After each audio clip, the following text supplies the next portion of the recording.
Hello, very good morning to you and welcome to BBC News. Labour's Sadiq Khan has been confirmed as the new Mayor of London, becoming the first Muslim mayor of a major Western capital. The MP for Tooting defeated his main challenger, the Conservative Zac Goldsmith. There's been criticism of the Tories' decision to try to link Sadiq Khan with Islamic extremists. The former cabinet minister, Baroness Varsi, said the Tory party had lost its reputation and credibility on issues of race and religion. Well, let's talk now to our political correspondent, Chris Mason, who's at Westminster this morning. Morning to you, Chris. Morning. An emphatic victory for Sadiq Khan. What will his first steps be as new Mayor of London? A mayor, he says, for all Londoners. Yeah, a big moment this, Anita, for Labour, and a particularly big moment for Sadiq Khan, because it's been a tough 24 hours for Labour and for Jeremy Corbyn. Lots of questions asked, including from within his own party, about their performance in elections around the UK. So something for them to celebrate here in the capital. It's a very late night for Sadiq Khan and indeed his rival candidates. The declaration coming considerably after midnight, as expected well before, but these things tend to take rather a long time.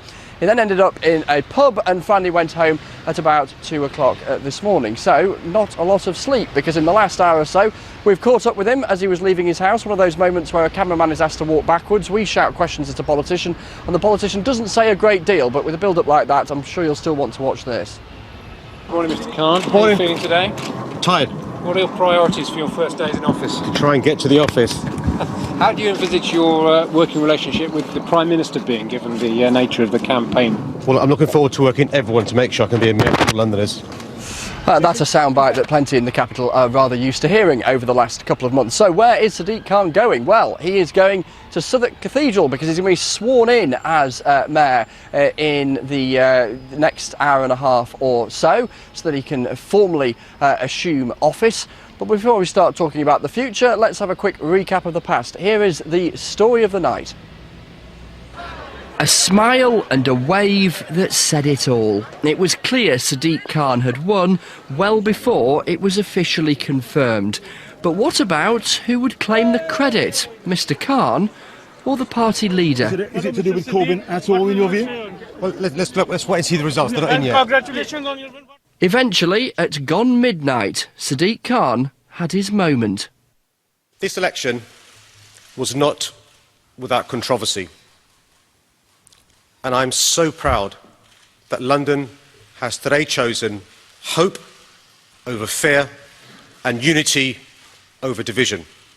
So a big win for Mr. Khan and a bitter defeat for the man who started favourite, the wealthy Conservative maverick Zac Goldsmith.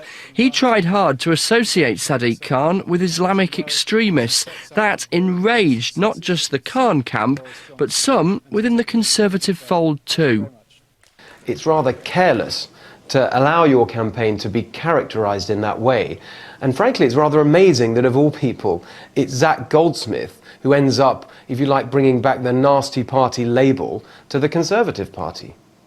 Sadiq Khan started with Jeremy Corbyn alongside him, but then kept a distance. His campaign simply didn't see the leader as a great asset.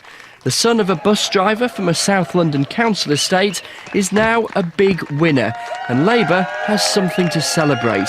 But make no mistake, the deep strains in the party haven't gone away.